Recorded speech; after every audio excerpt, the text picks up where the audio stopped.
आपातकाल और संविधान पर छिड़ी सियासत के बीच आज ओम बिरला दूसरी बार लोकसभा अध्यक्ष बन गए। ओम बिरला ने स्पीकर का चुनाव ध्वनि मत से जीता। प्रतिपक्ष ने डिवीजन नहीं मांगा। हालांकि इसको लेकर अभी विपक्ष में मतभेद की खबरें हैं कि डिवीजन मांगा या नहीं। उसके बाद प्रधानमंत्री नेता सदन के तौर पर और राहुल गांधी नेता विपक्ष के तौर पर संसदीय कार्य मंत्री के साथ ओम बिरला को स्पीकर के आसन तक ले गए।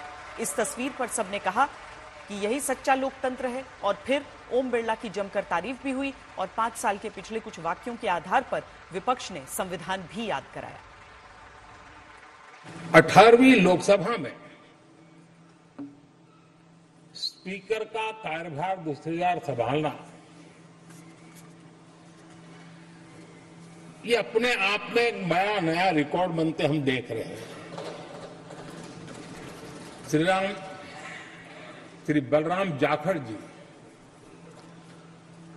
वो पहले से अध्यक्ष थे जिन्होंने 5 साल कार्यकाल पूरा करके फिर दोबारा उनको स्पीकर बनने का अवसर मिला था। उसके बाद आप हैं जिन्हें 5 साल पूर्ण करने के बाद दोबारा इस पद पर आसीन होने का अवसर मिला। गत 20 साल का एक ऐसा कालखंड रहा है कि ज्यादातर speaker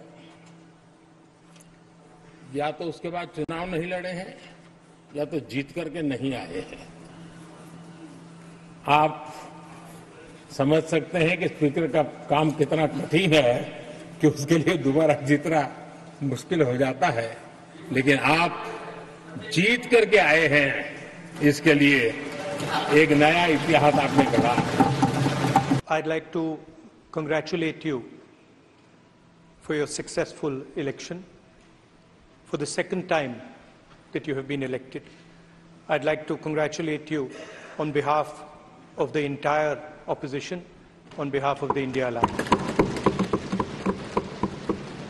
Speaker Sir, this House represents the voice of India's people.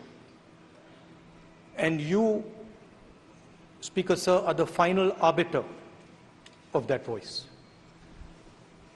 Of course, the government has political power, but the opposition also represents the voice of India's people.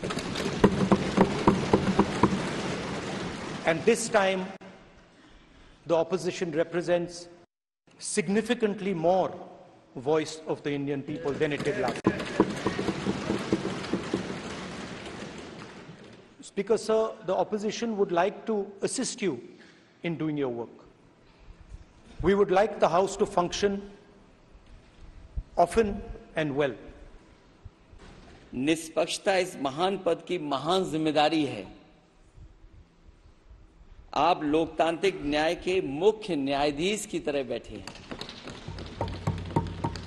हम सबकी आपसे अपेक्षा है कि किसी भी जनप्रतिनिधि की आवाज दबाई न जाए और न ही निष्कासन जैसी कार्रवाई दोबारा सदन की गरिमा को ठेस पहुंचाए। आपका अंकुश विपक्ष पे तो रहता ही है, लेकिन आपका अंकुश सत्ता पक्ष पे भी रहे।